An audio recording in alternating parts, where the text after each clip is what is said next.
Hey collective, TT here with a channel message. For those of you that are new, welcome to the channel. Be sure to subscribe to the channel. If you're new, take what resonates, leave the rest for someone else. And for those of you that are returning, welcome back.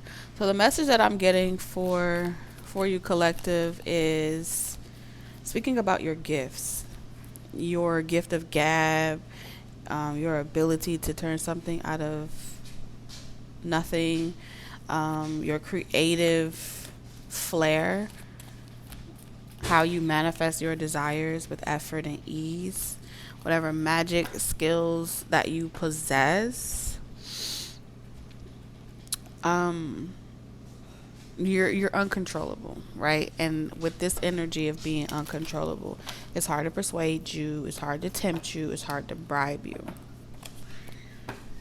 And so a lot of people see this as a challenge. Like, you attract a lot of people that want to be the one to change that about you.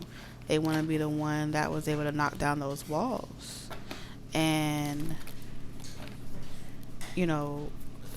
take territory. Like, this is conquering territory, conquering new land. You're like a big fat ass piece of a new continent, new uncharted territories that nobody has ever experienced before, and they want to add you to their collection.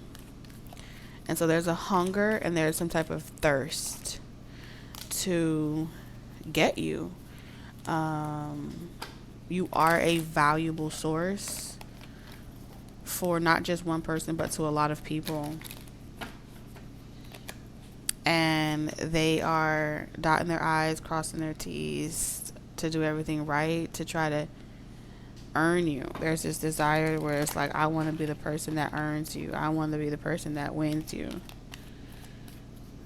But you're not making it easy for anyone collective to engage with your energy long enough to figure out how to conquer you. That's what I'm tapped into here. Yeah, false person. So you have people that are masquerading around you, and then they're accusing you of masquerading yourself against them, and it very well may be true. You may be masking yourself so that other people are unable to read you and figure you out, and you're way more mysterious, and with good reason. Because as I could see here, the reason why they're becoming so unhinged about it is because they can't figure out how to they can't figure you out, so that the game is harder. And I don't even think you're playing a game at all. I think you're a mature person, and you know that you don't have to explain yourself, and you don't have to divulge anything. And if a person isn't capable of figuring it out on their own, then they're not the person for you. And they may feel like you're trying to play this game, and it's like a part of this chasing thing you want them to do. And I genuinely do not feel like you're trying to make anyone chase you. I promise you, like, these cards are pretty much saying, like, you're genuinely not out here trying to have anyone chase you. That's how they're internalizing it. That's the effect that you have on them. They've never met someone as mature, mysterious. You're a healthy blend between a good guy, good girl, good guy. So like, you're not extremely bad, you're not extremely good, but you're kind of somewhere in the middle. And they've never seen anyone be able to do it effortlessly without them having to express their needs and explain themselves. So when they feel like you quickly become bored of them, like you get bored, like they become discarded, how do I say this? They feel like they become discardable when you become bored of them. Wow. They're analyzing this to the T. They're watching everything that you do. They're keeping record. They're seeing how you move, how you respond to situations. Is it fair? Like there's a whole jurisdiction going on right now. They're concerned that you don't see them on your level. They feel like they start off feeling like they're trying to be mature about situations and like get to know you and master you, because that's ultimately what they were taught, right? If you see something that you want, you study the subject and then you start to give them what they want, and then in turn, right, that through expectation they can expect a return on that investment in these areas. But the only truth that still remains is that you still have options. You're still free to do whatever you want to do. You do not have to explain anything. And it hurts even more to this ego, to their egos, if they feel like you're not choosing someone. They would prefer to feel like you had made a choice. But the fact that you haven't made a choice on like who you want to be with and what's going to come next in your life, that's even more uncomfortable, because it's like, imagine this: you're single, you're available, but you're not choosing anyone, nor are you looking, and they just can't quite understand why someone that's single, available, and not looking would overlook someone like them. Like, everybody wants to be with somebody, why don't you? This is different. It's a different type of obsession that I'm picking up here, y'all, because it's like it becomes an obsession. Like, I bet I could change your mind. I bet I could master you, figure you out, and I bet I could change your mind. I bet I could make you fall in love. I bet I can make you choose me. But it's not working. It's not working, and they feel like because it's not working with them, something has to be blooming with someone else. If it's not growing here, where are you growing at? Where is this connect? And I feel like it's just like you're leaving your south node of your comfort zone. Interesting.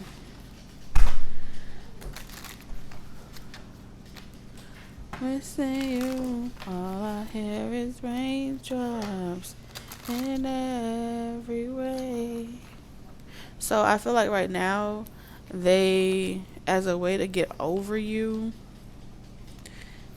like they're just turning their back on you. But then they feel like you're calling them in indirectly. I'm concerned at this point. Unexpected. I'm really concerned.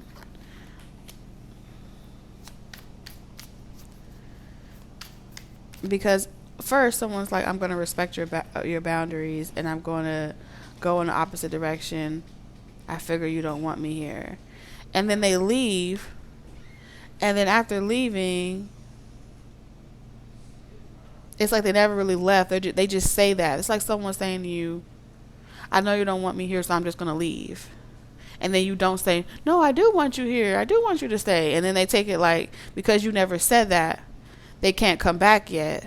But now they're wondering if you may never even say it. And if you never say it, then it makes the whole purpose of avoiding you and ignoring you, that whole tactic doesn't work on you, and it's counterproductive. And so now they have to find a way to pop up in your life or be around you unexpectedly without making it look like they ever left. Oh my Lanta, something is going on. Like, whatever extreme tactic that they pulled or played on you, it went totally over your head. Like, totally over your head.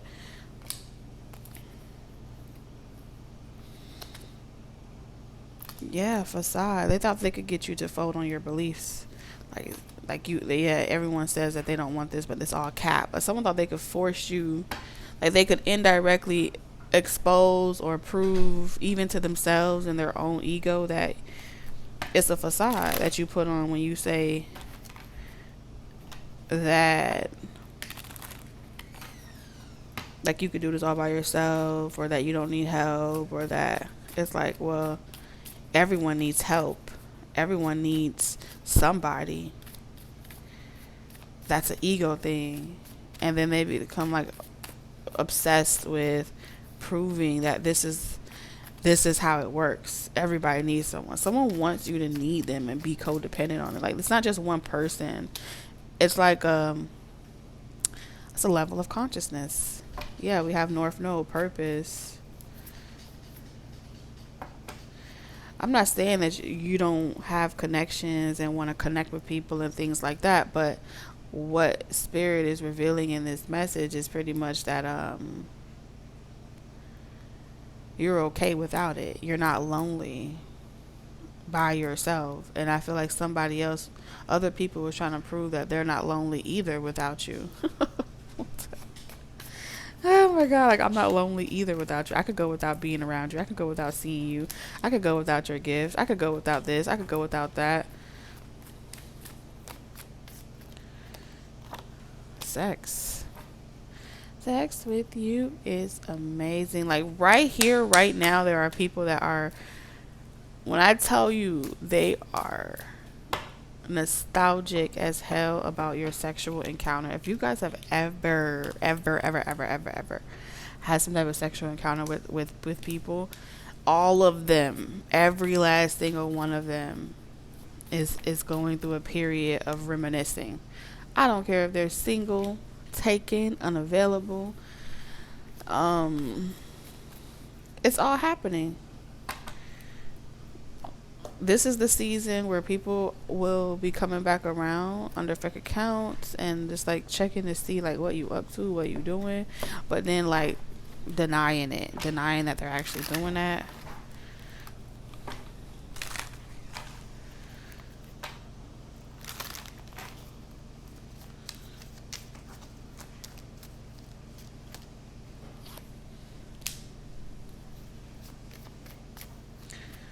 Oh. So your gift, your energy is a gift. Here we go. More mask energy. So your energy is a gift.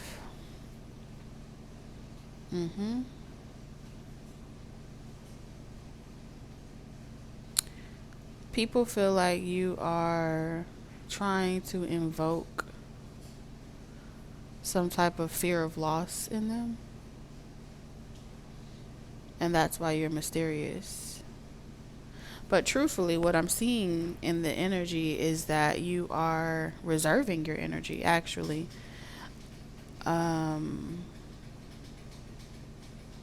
any time that you reserve your energy, other people assume that you're trying to invoke the fear of loss on them. And then they start to countersuit by creating some type of unexpected tower in your life.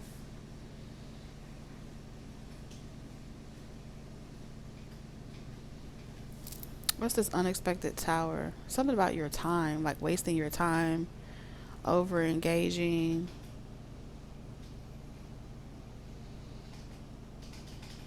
They start to do things on social media. They start to, what I'm seeing here is they'll start to like fuck with your social media accounts. Times that they naturally know that you would be scheduled to post on social media. It's like, I know that you always post in the morning, so I'm going to deliberately not be there in the morning. And when you don't see me show up, you'll know that I'm not paying attention to you. Those tower moments, right, is directed towards you. And when those tower moments, it's like their intentions become judged. We have adjudication and legal.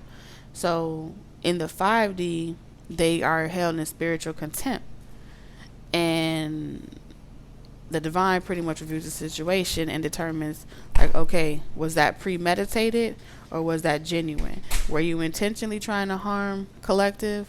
Was that something that you're an assassin, you're a spiritual hitman, and I don't even feel like you know it. And when they say, well, collective did this to me, and then the divine pretty much said, well, actually, the collective didn't do nothing to you because I specifically didn't even make them aware of X, Y, and Z. So now They become indebted to you. That's what it's saying. For fucking with your finances.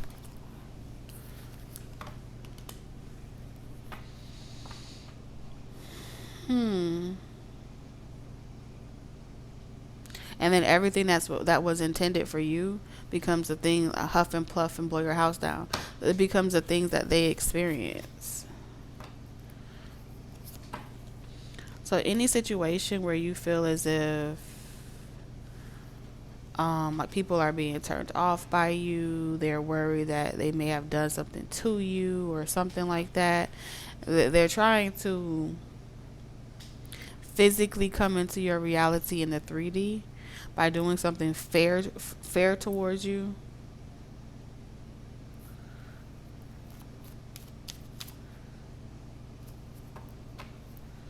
Like now they feel like they have to come into the 3D, physically talk to you and engage with you verbally or like through an exchange of money or exchange of time. Through that exchange, they're hoping that pretty much they can get you to dispel them. So what I'm seeing here is like maybe y'all could settle this outside of spiritual court and keep it in between the 3D realm, because I feel like whatever they did in the spiritual realm was 10 times worse than whatever played out in the 3D realm. And when it was like shooting a blank, so whenever they made this shot, it was shooting a blank. And they realized that because of the effect that it didn't have, the catastrophe that it was intended to make, it didn't make. All it did was they saw like some type of something could have fell down in their house. It reversed.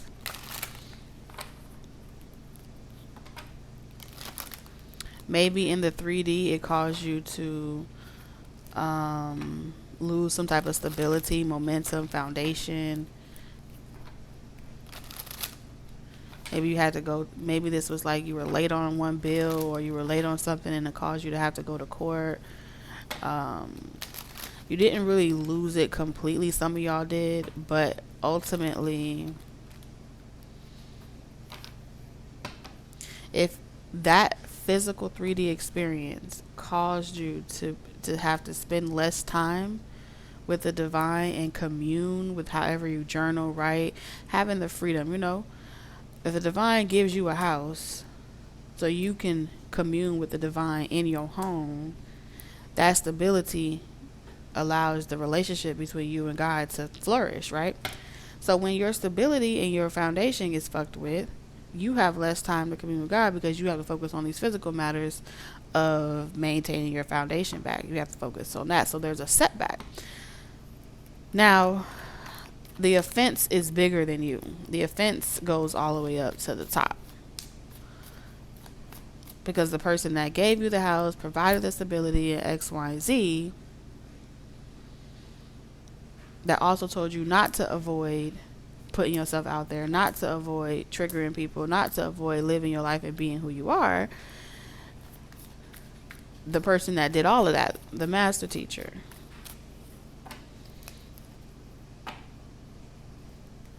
is now looking at one of its designs, and there's pieces that have fallen apart.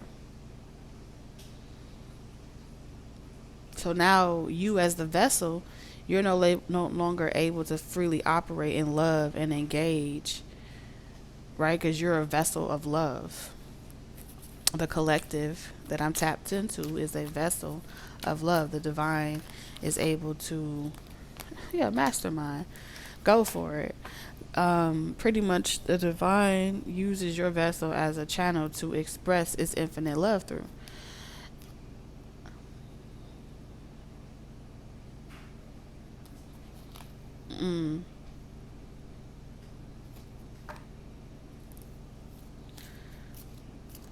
And when you get, when all these unexpected towers hit for you, when these psychic attacks hit from you, when these things come fucking with you,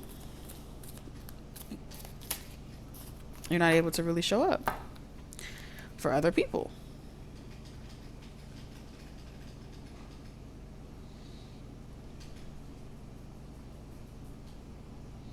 And so in this fragile state, someone has the bright idea that they want to partner with you. Let's share this power together.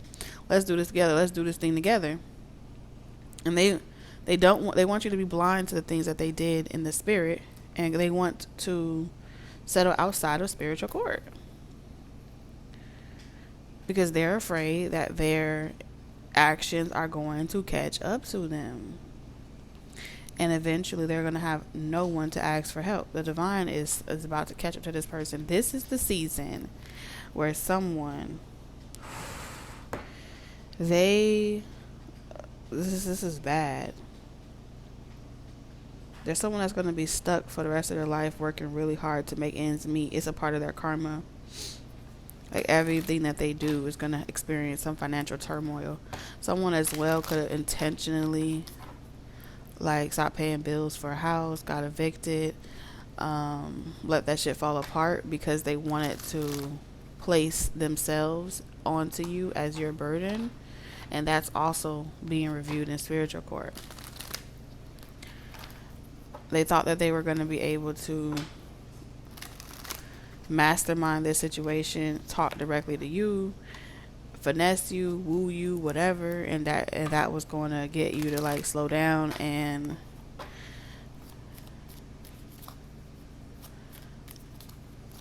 like wait on them. Like somebody wanted you waiting on them to re-enter your life on their time.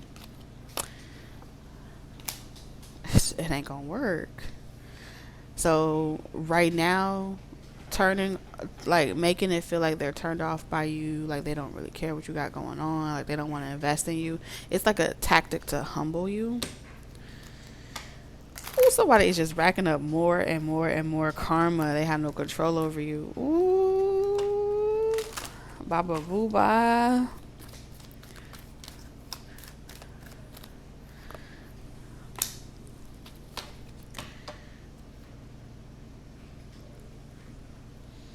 This is someone that don't want you exploring multiple options. There's like multiple people that they don't want you finding other ways to zig when everyone is zagging. They want you to go with the grain. But what it's saying is you moving around. You're like, okay, when one door closes, another one will open. So you just keep moving. You just keep creating. You just keep being focused on finding the beauty in your everyday life.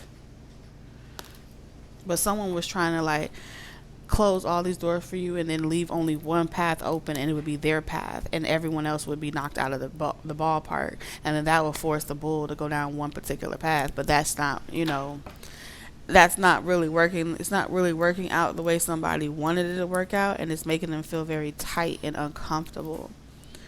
So let's get your closing message. It's giving them a crook in their neck. They're having a hard time sleeping.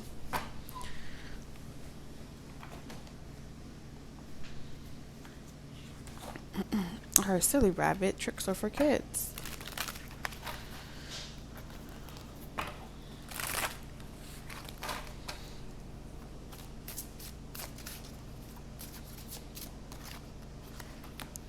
We have boundaries, and it says 3 boundaries are sewn into the parts of who you are, for they are not to be crossed. Wow.